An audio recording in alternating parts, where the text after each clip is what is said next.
Malang umaga ho sa bawat isa. Nagpapasalamat tayo sa Panginoon na tayo muli ay sasamba sa Kanya. Sa unang bahagi ng ating pagsamba ay muli natin ang dating sarili to glorify God and to honor Him sa araw na Kanyang tinakda. At umawit tayo muna sa para sa ating Panginoon. Awitin natin sa oras na to, I am resolved.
Let us pray. Gracious God, Heavenly Father, as we come to you today, muli po kaming nagpupuri at nagpapasalamat sa iyong kabutihan na ginagawa sa amin sa bawat araw. Salamat Panginoon, meron naman kaming pagkakataon na mag-aaral ng iyong mga banal na salita. May the Spirit guide us and teach us to may attentive na matutunan po namin ang mga katuroan na ituturo sa amin this morning. Just anoint your servant, Pastor Oje, na magkaroon siya ng knowledge and wisdom in teaching us. Nawa o Diyos, magkaroon po ng bagabag sa puso ng aking mga kapatiran ng araw na ito may araw ng pananambahan na makasama po namin sila sa stage ng aming pagsasamba. Salamat po Panginoon sa lahat ng ito. Kami dinadalangin sa tayong pangalan na Jesus. Amen. Amen. Okay.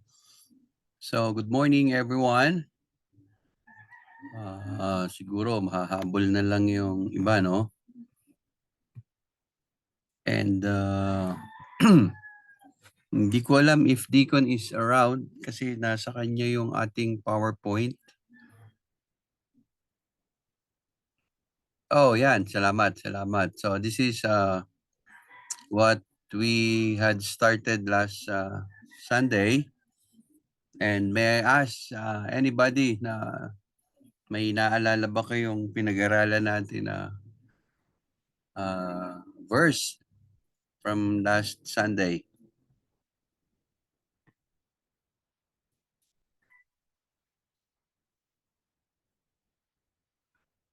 Can you open your cameras please para malaman ko kung sino yung nasa screen ngayon? Diyan sa church, malakas ba yung ating volume dyan sa church? Naririnig ba tayo dyan? Good morning, FBCF. Ilan ba yung ating mga kapatiran dyan today?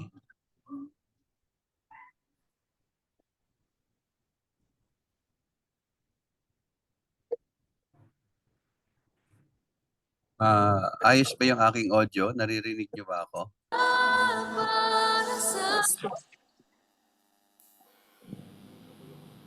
Hello, Pastor. Okay ba yung aking audio? Naririnig niyo ako dyan? Yes po. Nag-ano lang, Okay. naglolo ko lang yung laptop. Ganun ba? Okay, sige. So from last Sunday, we've studied about sinagot natin yung tanong why doctrine is important. And we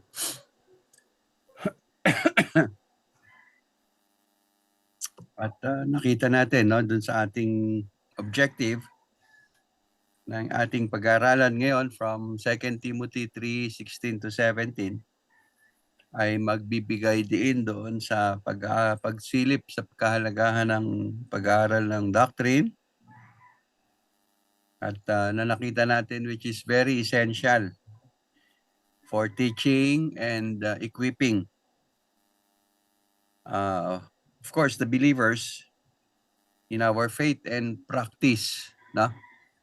And besides, we Baptists believe that the Bible is our basis of faith and practice. Na kapag hindi tinuturo ng Bible, ay hindi natin pwedeng paniwalaan, hindi natin pwede din gawing basihan ng ating pananampalataya. So, number 1 na ating pinag-aralan, sino ang nakakaalala? Why doctrine is important? The first thing na ating pinag-aralan is, okay, say please somebody remind me, what is the first answer why doctrine is important? Ako po, Sige, go. doctrine helps us stand firm in His truth. Okay, doctrine help us to stand firm in our faith. Okay, so maganda kasi yung doctrine, gaya nga ng ating doctrinal stand as a Baptist, doctrine is the foundation of our faith, no? Foundation of our faith. According to Ephesians chapter 4, verse 14. That says, so that we may no longer be children tossed to and fro by the waves and carried about by every wind of doctrine, by human cunning, by craftiness in deceitful schemes. Okay. So, naniniwala tayo that sound doctrine helps us stand firm in our faith and not to be swayed by false teachings. Okay. So, second, na pinag-aralan natin last Sunday. So, secondly, we look at yung may control ng ating PowerPoint, pwedeng pakipas yung yan, foundation of the faith. Okay, so okay. Bago natin ipakita yung second, what is our second the second reason why we should study doctrine? May naalala niyo pa? Okay, we studied doctrine based on Hebrews 5:12 to 14. Yan. Siguro naalala niyo pa yan, ano? Hebrews 5:12 to 14. Oy, Mm. Pastor, Verse 13 lang alam ko. Oh, 12 to 14 yan eh. O, sige, sige, okay lang. Madadaanan naman yan. Okay, sige. That na lang, Pastor. May Okay, Bible sige. ako dito. Hebrews 5:13, ay 5:12 to 14. For though by this time you ought to be teachers, you need someone to teach you again the basic principles of the oracles of God. You need Okay. milk, not solid food. For everyone who lives on milk is unskilled in the word of righteousness since he is a child. But solid food is for the mature, for those who have their powers of discernment trained by constant practice to distinguish good from evil. Okay, very good. Oh, very, very clear yung pagbasa ng Bible, ano? So everybody would hear it clear. So what's the next, according to the verse, so what is the next reason why we should study Bible doctrine? For For our spiritual maturity. yan, Spiritual growth. exactly, very good. Thank you, Teacher Shasha. Yes, that is the next reason why we should study Bible doctrine is for spiritual maturity. Yun nga yung sabi ng writer ng Hebrews. Sabi niya, dapat teacher na kayo ng salita ng Diyos ngayon. Kaya lang, hindi pa rin eh. Kailangan niyo pa rin gatas, no? Kasi yung solid food daw ay para sa mga mature na. Okay? Kaya we believe that teaching doctrines ay encourage spiritual growth. Okay? And maturity. Kaya if you want to grow in our spiritual life, we have to study sound doctrine. Okay? Pag sinabi nating sound doctrine, it is what exactly the Bible is teaching. Okay? Hindi tayo nang huhula, hindi natin binabasta-basta lang yung pag-aaral ng salita ng Diyos at talagang kinukuha natin yon in the light of the truth ng Scripture. Okay, according to 2 Timothy 3:16, dito natin binase naman yung ating third reason why we should study Bible doctrine. 2 Timothy 3:16, no? Kung last Sunday, nakaka-impress kasi memorize nung church yung verse, ano? As if parang part na ng katawan nila yung verse. So, sabi ng 2 Timothy 3:16, all scriptures is breathed out by God and profitable for teaching, profitable for reproof, for correction, and for training in righteousness, that the man of God may be complete, equipped for every good work. Okay, so what is the role of sound doctrine daw sa buhay ng isang Christian? According to 2 Timothy 3:16. Okay, sino bang nakakaalala? Ako, wala na nakaalala. Marami na akong classmate dito. May mga memory gap na rin. Marami pala akong kabatch dito ah. Okay, sige. Balikan muna natin before we proceed to our next lesson. Kanina parang nakita ko may mga taga-Kabuko, no? Okay, very good. So, sige. Okay, the third is what? We study doctrine because it is our guidance for living. No, yan, sige. It is our guidance for living. Kasi nga, since this is our basis for faith and practice, ito talaga yung nag-guide sa ating buhay, kung paano tayo nagdidesisyon, paano natin pinalalakad at pinaiiral ang mga bagay-bagay patungkol sa pananampalataya at sa buhay ng ating church. Okay, so doctrine, it is important because it provides guidance for how Christians should live and act, equipping them for every good works. Yan, kasi yung design ng ating Panginoon sa atin eh. We are created, no? We are, sabi nga, sculptured by God to do good works. Kaya lang, ang ating basihan ay yung prinsipyo ng Panginoon, hindi yung prinsipyo ng mundong ginagalawan natin. Kaya tinuro na ng Panginoon lahat kung ano yung ating gagawin. Okay. Nandun na 'yon sa ating manual, which is the very word of God. So we will proceed now. I think we're ready to proceed dun sa pang-apat na dahilan why we should study Bible doctrine. So first, sabi pinag-aralan, it is the foundation of faith according to Ephesians 4:14.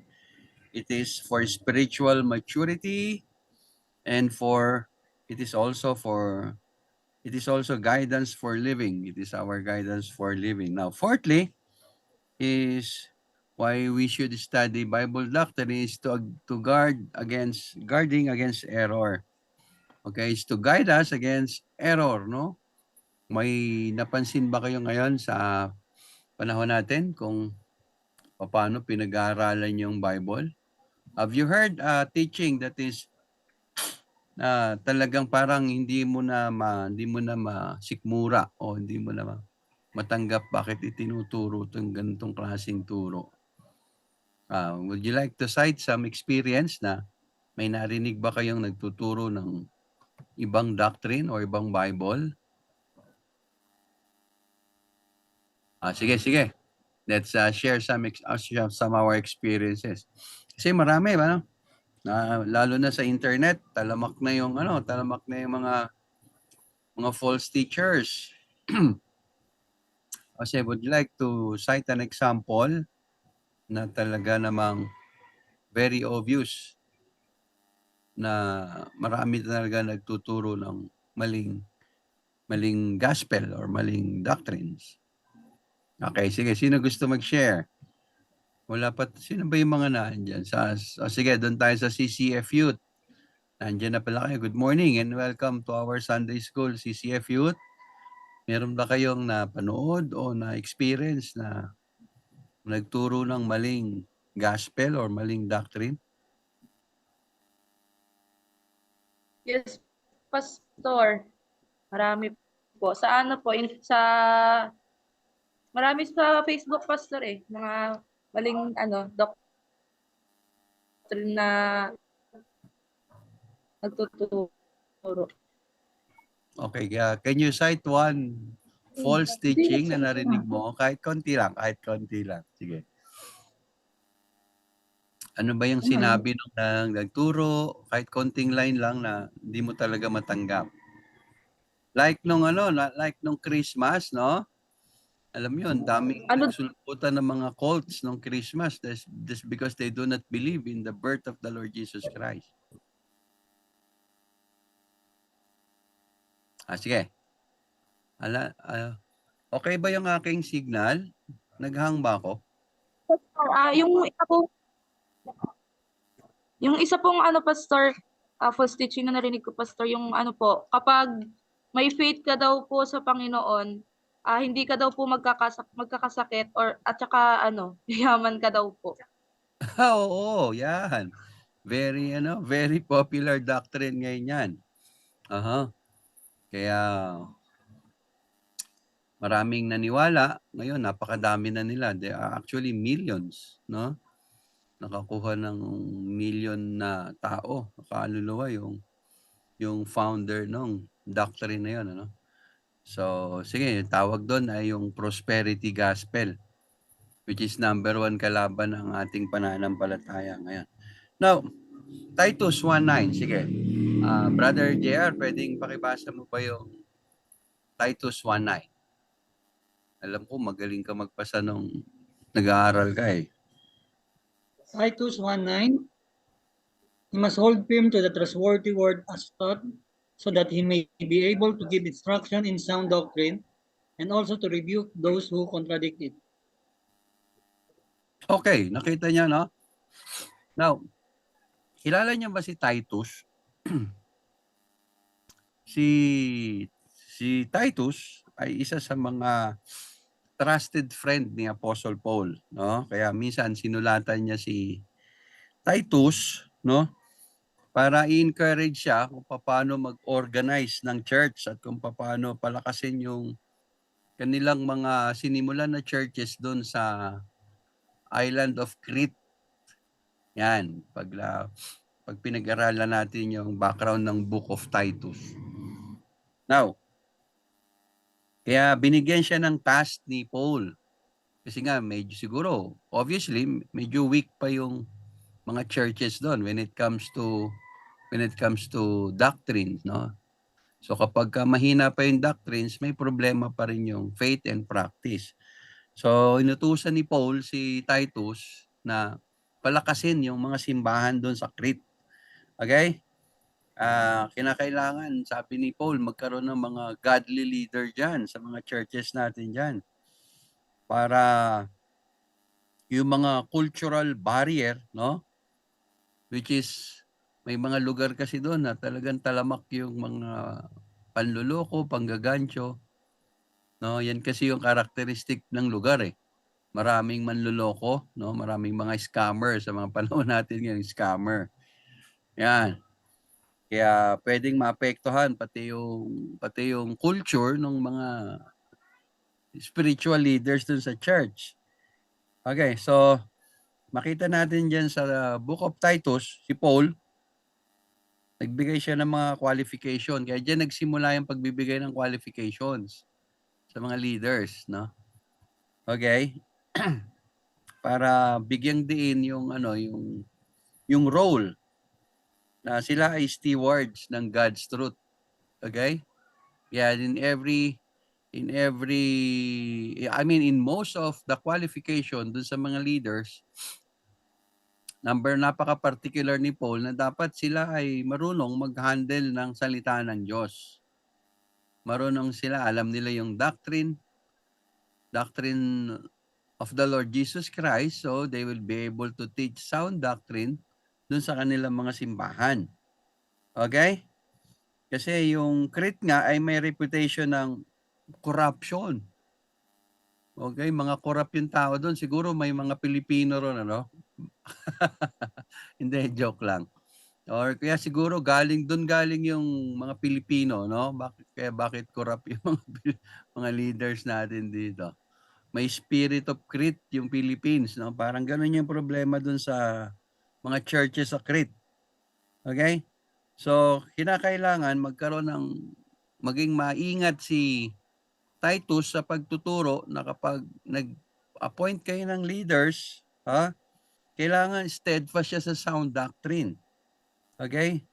Kaya maging capable siya sa pagtuturo na faithfully at para matutunan din na how to counter opposition. Kasi nga maraming false teachers doon eh. Because of corruption, talagang ina-adjust yung teaching para para sa personal gain. Yan, alam niyo naman, very obvious ngayon yung mga kapati nga Baptist group, may ganyan ngayon, ano? Alam ni Ate Banji yan, galing siya doon. Joke lang. Okay. Now, kaya pinapakita rito yung importance ng integrity and truth pagdating doon sa mga church leaders. Now, kaya makikita natin mula doon sa background ng book, no? Makikita natin yung big idea ngayon, bakit sinulatan ni Paul si Titus. Okay. So, talagang ito'y para sa leader ng church. Kaya nga, sabi ng mga theologians, this is a pastoral letter actually. No? Now, so makikita natin that yung big idea rito is very specific para sa mga elders and mga overseer that they must hold firmly doon sa mga trustworthy message of the gospel at has been taught, no? Okay, so para hindi may compromise yung ating solid doctrines. Okay, o yung pagtuturo. Para sila din ay ma-encourage nila yung iba, lalo na yung nasa church, na manatili lang doon sa tamang katuruan, doon sa sound doctrine na tinatawag natin. Okay? Kaya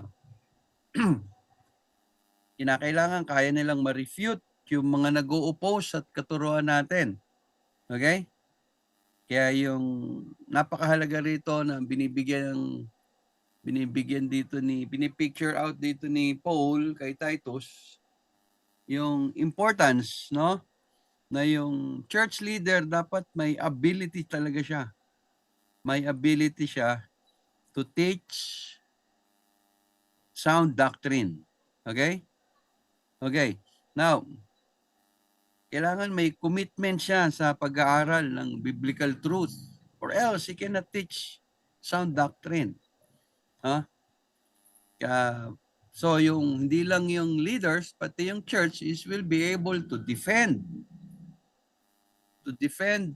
our doctrine effectively, no? Para siguraduhin lang or to ensure lang that the health of and integrity of the church doon sa community. So, pag pinag-uusapan natin to in guarding against error, kamusta yung ating church diyan sa Kabuko? Kamusta yung ating church diyan sa Dasmariñas? Can you defend the truth? Huh? Kaya ba nating makita yung false sa truth? Kaya especially if you are holding a ministry, maybe you are a organizational leader today, ikaw ang task mo is to become a youth leader, or you are a Bible study leader, small group leader, Sunday school teacher perhaps, or meron kang task din sa paminsan-minsan nabibigyan ka ng task ng pastor mo na to preach the word in the pulpit, no? Or pag may dumarating na mga bisitang ibang preacher diyan sa pulpit natin, nababantayan niyo ba yung integrity ng ating church when it comes to Bible teaching? Or kung minsan nahihiya na lang tayo dahil kuminsan di na natin matrace kung sino ba yung nagsasabi pa ba ng totoo. To the point na kuminsan nile-let go na lang natin, which is very important, ano? When it comes to pagbabantay ng Bible doctrine sa ating church, hindi natin dapat nile-let go when there is somebody na nagtuturo na ng mali doon sa ating simbahan. Kasi pwedeng mag-cause yun ng misleading at magkaroon yun ng conflict sa loob ng church. Okay? Kaya, dito nga sa Mindanao, hindi ko alam kung bakit, no? Pero pati napakasimpleng doctrine, yung pagtanggap at pananampalataya, pinag-aawayan nila rito. Oo. Hindi nila ma-differentiate pa yung pagtanggap tsaka pananampalataya. Sabi ko, sobra namang basic nito tapos masyadong big deal dito. Yung pala, nung nalaman ko ang istorya, merong isang grupo rito na nagturo ng faith alone, which is actually dapat biblical sound doctrine ng faith alone, kaya lang iba pala yung concept nila ng faith alone.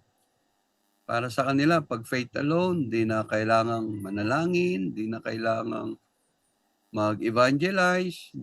Iba yung kanilang pananaw. Di na kailangan tanggapin si Jesus Christ bilang Panginoon tagapagligtas, which is very misleading. Kaya yun pala yung naging dahilan. So how about sa inyong church ngayon dyan? Ano ba yung mga na-experience natin na dapat na-correct natin yun, pero na-let go na lang kasi parang ikaw din mismo, dalawang isip ka kung mali ba talaga yun? Kasi hindi mo na rin alam, ano ba talaga yung tama? Yan. That's the big problem of our churches today. Yung minsan, mabilis lang tayo mag-judge. Hindi, mali yun. Ang problema, hindi mo rin naman alam kung ano yung tama. Kaya kung minsan, hindi mo rin makorek. Okay? So, nangyayari ba yon dyan sa church? May experience ba kayo na ganyan? Okay, we'll mag-inquire muna tayo ng mga experience. Okay, who'd like to give me an answer? Would like to share, mag-share na experience. Bro, ano muna yung study question, baka ma-review ni Brother Edward. So, nakikinig na kanyan si Brother Edward. So, okay, sige. May mga experience ba kayo dyan sa nangyari sa church? That you heard error pero ni-let go na lang dahil dalawang isip ka rin. Bakit ano ba talaga yung tama? Okay, somebody from Dasma? Gusto niyo ba mag-share?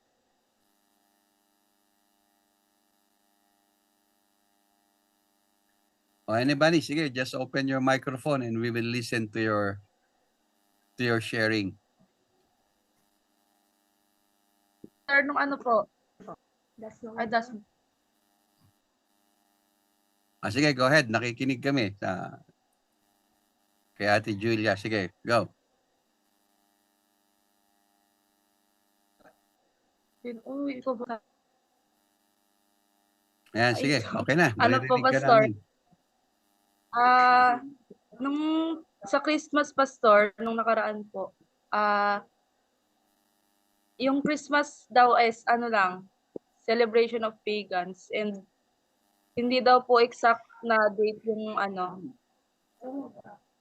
na 25. And yung weather daw po nun is hindi daw malamig kasi ano yun? Ayun po, mali po yung Christmas kasi yung Christmas kasi hindi ano no? Hindi daw po yun eksaktong date para i-celebrate yung Christmas po. Okay. Sige, talagang may mga tao may mga Christian, na naniniwala na Christmas was designed to become a pagan practice. Well, actually, pag tinrace mo yung history, doon talaga nagsimula yon. But pag pinag-aralan mo rin yung history, there is a motive bakit naging December 25 yon. Is because somebody nagkaroon siya ng desire na samantalahin yung pagkakataon while pagans are enjoying the season para i-share yung totoong pananampalataya, yung Christianity. Kaya naki-ride on sila doon sa celebration ng pagan, which is December 25, para ma-Christianize yung mga pagan. So that's the purpose. Kaya sinimulan nyo ng December 25. And which also we believe, according to the doctrine of God's sovereignty, God allowed it to happen. Ang Panginoon kasi ang nagko-control ng event ng mundong ito. Hindi yun nagkataon lang na binuo yun ng pagan without the permission of God. Because God is all sovereign. Kaya tayo thankful that through this pagan, na-spread yung Christianity that time hanggang sa paglipas ng mga taon, nawala na nga yung mga pagan na natira na lang Christian na nagse-celebrate ng December 25. No, not in commemoration of the God, yung anak nung araw, no? Kasi that is para sa Sun God celebration. Kundi anak ng Diyos na yung sineselebrate eventually pag tinrace mo yung history. Kaya lang maraming Christian tumigil na doon sa pagsimula ng December 25. Hindi na nila tinrace kung ano nangyari ng mga sumunod na taon. Okay, but anyway, talagang ganun ang magiging resulta when somebody is not committed in studying the Word of God. Kaya tayo pinag-iingat ng Panginoon. Ganon din ang problema doon sa mga churches sa Crete. Kaya sinulatan na ni Paul, si Titus. Titus, this is your task. No, i-equip mo yung mga leaders diyan para alam nila kung paano ingatan ng simbahan when it comes to false teachers. And so with their members, train their members, sound doctrine, para alam nila kung paano ingatan yung simbahan. Yan, so hindi bago yung hindi bago yung problema, no. At hanggang ngayon, that is the task para sa mga leaders and so with the members of the church. So dapat yung ating simbahan ay committed in studying sound doctrine. Kasi hindi nawala yung problema na yon. In fact, naging worst pa sa panahon natin ngayon. Nakita mo ngayon siguro aware kayo sa mga robots ngayon Ito na yung ginagamit sa panahon natin or mas kilala to sa mga tatawag na artificial intelligence, which nakikita na natin mas mataas, mas mabilis, mas mataas yung pananaw kaysa sa tao ng mga robots na to. Okay?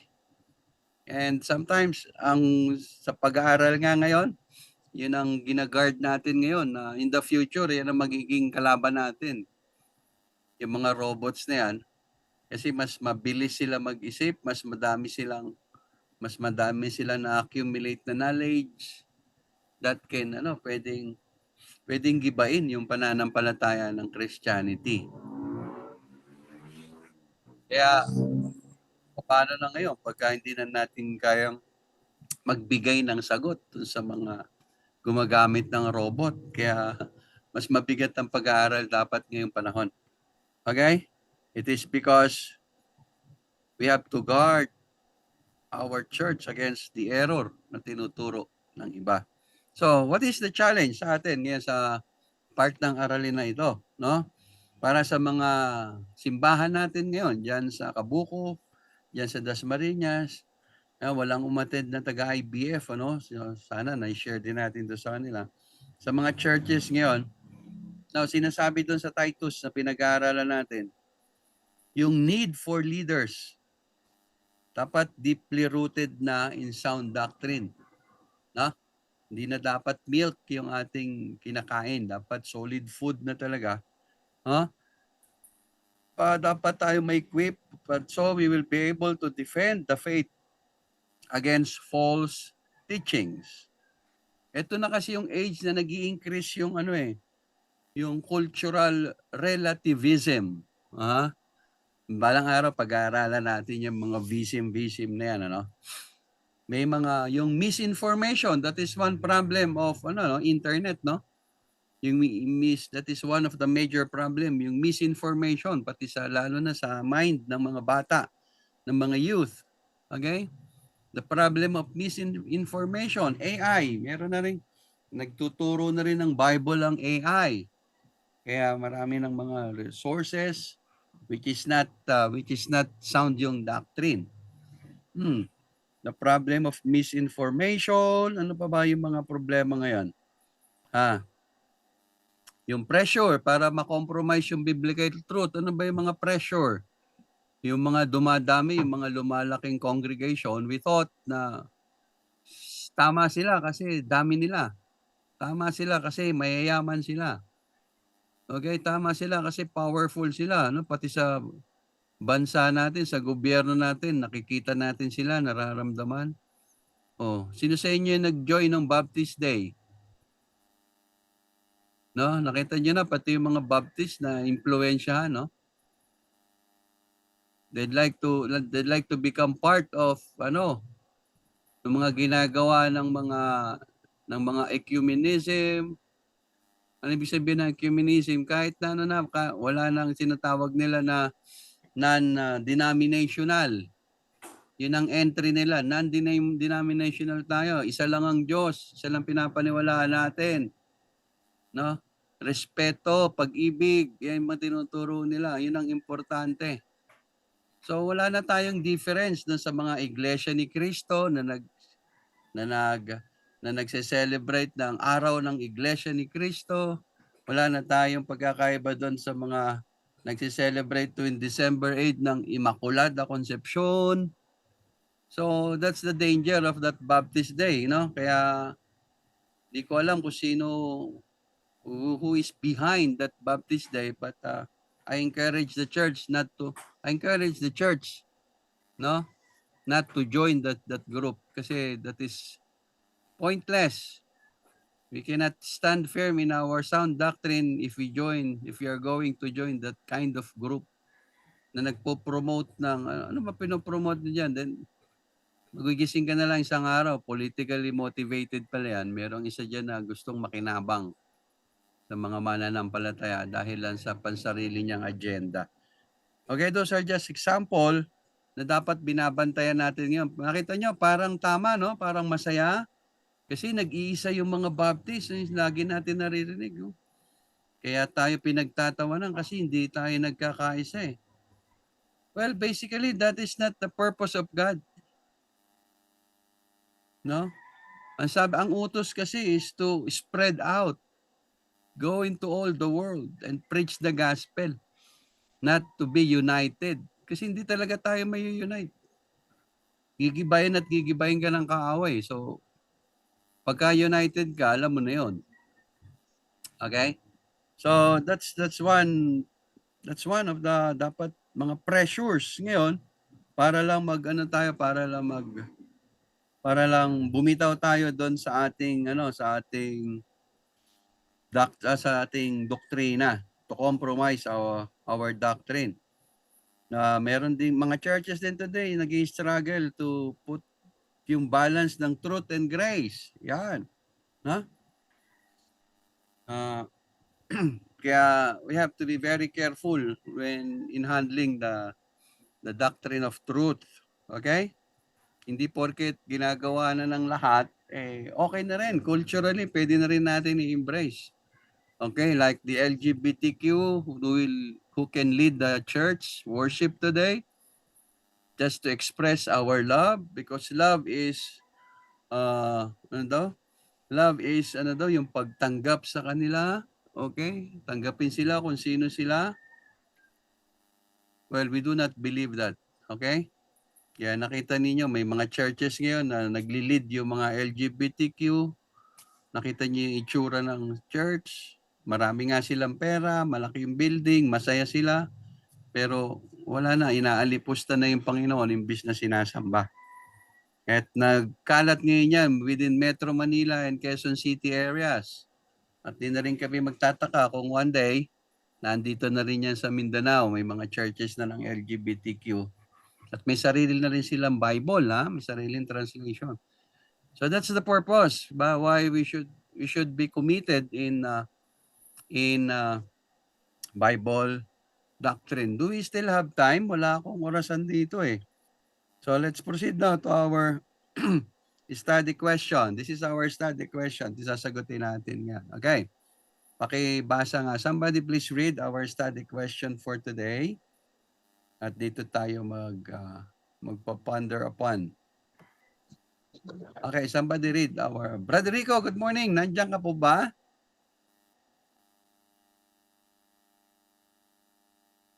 Ayan, Brother Rico, good morning po. Pwede ba pakibasa ang ating study question for today? Yes, Pastor. Study question. Marinig mo ako, Pastor? Klaro. What is the importance of sound doctrine in the role of a church leader?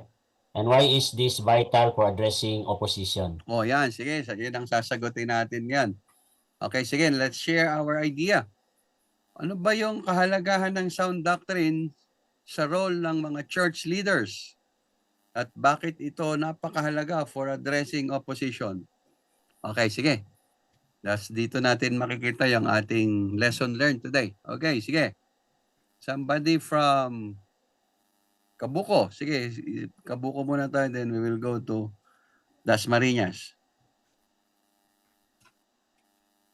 Okay, what is the importance of sound doctrine in the role of a church leader? Naniniwala ba kayo na dapat yung mga leaders sa church ay malalim mag-aral ng doktrina ng Biblia? Amen. Amen po, Pastor. Okay, and why? Parang Miss Universe, no? May and why? Okay, sige, go. Pastor, mahalaga po talaga yan dahil mahalaga sa isang leader na alam niya yung sound doctrine dahil ayun yung magbibigay sa kanya ng discernment para ma-identify yung maling katuruan sa tamang katuruan ng Panginoon. And dahil isa siyang leader, ayun yung niya, lalo na sa pagdi-disciple, Pastor, dahil nagdi-disciple siya sa siyang leader. matuturo niya yung tama at yung katama ay yun yung mag-spread out sa church. Dahil pag magdi-disciple din sila pagdating ng araw, dahil ikaw yung good leader, sound doctrine yung dala-dala mo, ang may iwasan yung pagtuturo ng mali na kumalat, Pastor. Kaya mahalaga yun, vital talaga yun sa isang church leader. Dahil Okay. Okay, talagang very clear yung sagot ni Brother JR, ano? And very inspiring talaga that nakaka-challenge talaga dun sa may mga position sa church natin, no? Lalo na may mga hinahawakan kayong ministry. Sabi ni Brother JR, hindi kakalat yung katotohanan sa church natin kung hindi sisimulan ng leader. Okay? O sige, ngayon, baliktarin naman natin ng konti. Ano naman ang masasabi ninyo dun sa mga church leaders na hindi nagbibigay ng importance in studying sound doctrine? Sige, dito naman tayo sa DASMA. Let's exhaust this topic. Maganda to, no? Kasi very very relevant sa panahon natin ngayon. Sino ba ito? Sister Mayan, nandiyan ka ba? Sister Mayan? Sino ba yung mga participant na? Sige, Sister Mayan, yan si Sasha, Ate Vanji, kahit sino sa inyo. Sige, you can give your insight. Ano naman ang masasabi ninyo doon sa mga church leaders na hindi seryoso sa pag-aaral ng sound doctrine? At ano magiging epekto nito sa simbahan?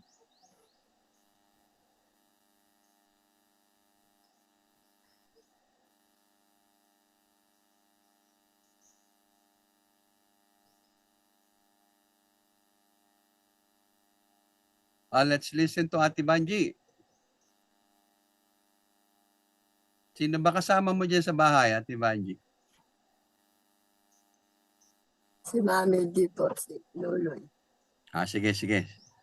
Paano ba natin ito i-deal? Yung po, yung leader na Hindi nag-aaral ng sound doctrine, no? pag hindi po siya nag-aaral ng doctrine, wala rin po siya maituturo sa kanyang nasasakupan. Dahil po yung matututunan kasi siya mismo hindi nag-aaral. Tama, yan. Kaya pag naatasan tayo ng mga responsibility sa church, no, nakakatuwa kasi nakaka-proud 'yun, no? Ibig sabihin, the Lord is nagtitiwala na sa atin yung Panginoon ngayon, binibigyan na tayo ng task sa kanyang divine ministry. So your first responsibility is to study well kung ano yung tinuturo ng Panginoon. Kasi wala ka namang ibang ituturo eh. Meron ba tayong ibang ituturo? Wala naman eh. Kung ano yung tinuro ni Jesus Christ through the apostles, through the writings of the apostles, yun din naman ang ituturo natin. Sabi nga ng Bible, hindi mo pwedeng dagdagan, hindi mo pwedeng bawasan. So, any excess at any kulang, fault yun. Error yun. Magre-result yun sa error. Ayan dyan na, Sister Marian. Pakinggan na natin. Mukhang ready na. At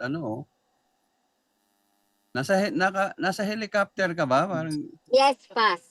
Very good. Naka-chapter. Wow. Kapag hindi nag-study yung nagtuturo, yung mga member magiging iyakin, tapos yung madali silang ma-sideswipe. Pag nakarinig sila ng konting turo dun sa kabila na medyo kakaiba dun sa tinuturo ng leader nila, parang, parang tama yun, yung mga ganun, Pastor. Okay. Yeah, that's the problem, no? Kasi maraming mga katuruan ngayon na pag pinakinggan mo, parang ang sarap pakinggan, no? Pero pag pinag-aralan mo, ay masarap lang palang pakinggan, pero hindi pala totoo. Yan, kaya si Paul, gano'n na lang ang concern, no? Sa mga churches doon sa Crete, sinulatan niya talaga si Titus, no? Para i-encourage mo, Titus, that the leaders of our churches must hold firmly to the trustworthy message of the gospel para ma-encourage sila sa sound doctrine at ma-refute nila yung mga nag-o-oppose dito. Yan, tulad yan, napaka minor na doctrine, Christmas. That's actually a minor doctrine. Kung pag-iisip-isipin mo, magiging major lang yung Christmas kapag you dig deeply doon sa the doctrine of incarnation. Kasi pag hindi mo na-appreciate yung incarnation, talagang hindi mo makikita yung beauty why there is Christmas. Those are just a simple example, pero nasuswade pa yung tao, no? Isipin mo, hindi sila naniniwala sa Christmas, pero tumatanggap sila ng Christmas gift. Di ba, nasaan yung integrity? Pati yung integrity ng tao nawawala eh. They are after sa pakinabang doon sa okasyon, pero ayaw nila doon sa okasyon. Now, paano mo irerespeto yung mga Kristiyano o mga pastor na ganon? Mga church leaders na ganon ang pananaw. Hindi sila naniniwala sa Pasko pero tumatanggap ng Christmas gift. Tumatanggap ng Christmas bonus. Hypocrisy, di ba? So nawawala talaga yung integrity pagka ganon. Okay, and so with other doctrines na tinuturo ngayon. Okay? O hindi na daw, doon may mga Baptist na naniniwala na hindi na kailangan mag-evangelize kasi there is the doctrine of election already from the foundation of the world. Totoo ba yun? Pag pinakinggan mo, nga, no? Total, may pinili naman ng Panginoon. Mababago pa ba natin yun? Sa ayaw at sa gusto natin, maliligtas naman sila. Bakit nga naman tayo mag-evangelize pa? Bakit tayo magmi-mission pa? You see? Parang totoo, di ba? Parang tama. Pero pag pinag-aralan mo yung Bible, aside from election, meron ding Great Commission. Seeing the balance, kaya pala, para malaman ng tao na pinili sila ng Panginoon, kinakailangan marinig nila yung gospel. So they will receive the grace of faith and they will know that they are chosen by God. And they can live freely dun sa liberty na ibibigay ng salvation. Just because somebody preached to them the gospel. Okay? Hindi naman tayo tuturuan ng Panginoon maging tamad. Kasi kung ganun din lang naman ang Panginoon, edi sana niligtas niya na lang tayo. Wala nang ibang usapan. Dinala niya na lang tayo lahat sa langit. Okay? So, that's the beauty of sound doctrine. Okay? So, makikita mo yung balance ng tinuturo ng Panginoon. Okay. So, makikita natin yan sa 2 Timothy 2:15. Okay? Sabi ng Panginoon, do your best to present yourself to God as one approved, a worker who does not need to be ashamed and who correctly handles the word of truth. Ang galing, ano? Yun daw, ipakita mo daw sa, ihain mo yung sarili mo sa harap ng Diyos na karapat-dapat kang manggagawa dahil you are handling the word of truth rightly. Yan, okay?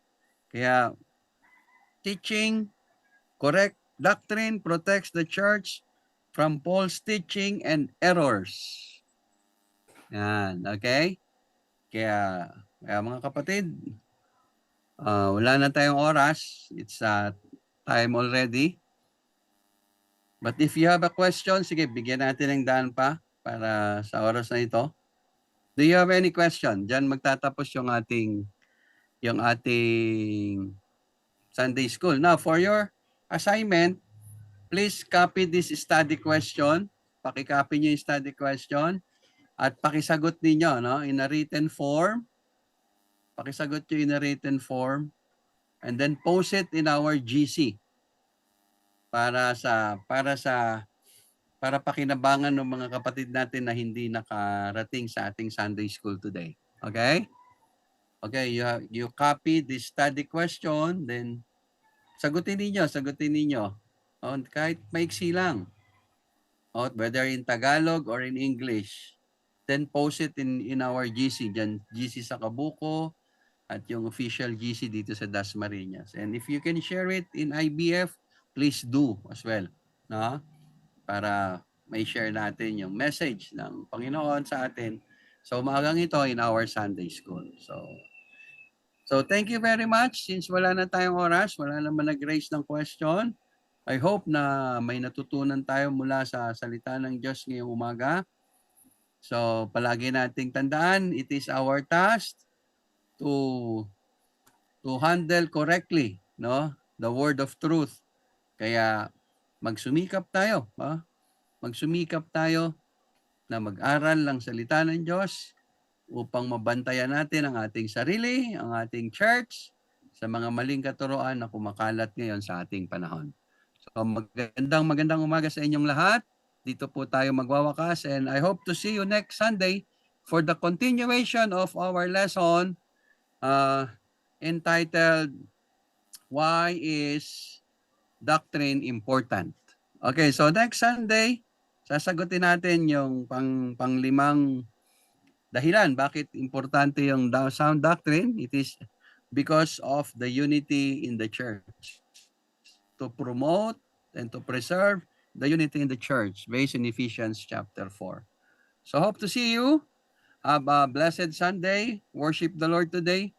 From the bottom of your heart, He deserves our true worship.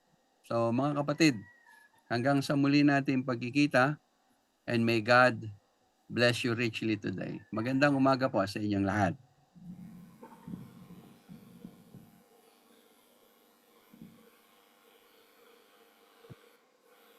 And this time, we will start our worship at Thank you, Pastor. 10:30 at dito sa Dasma ho, we will have our Sunday School offering po sa oras na ito. At let's pray po para sa Sunday School offering ng Dasma.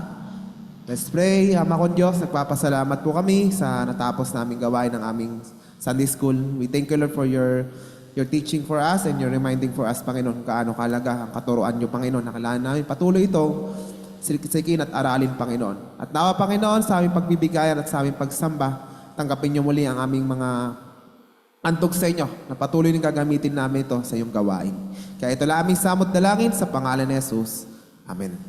So God bless po, and we will have our break po sa oras na ito.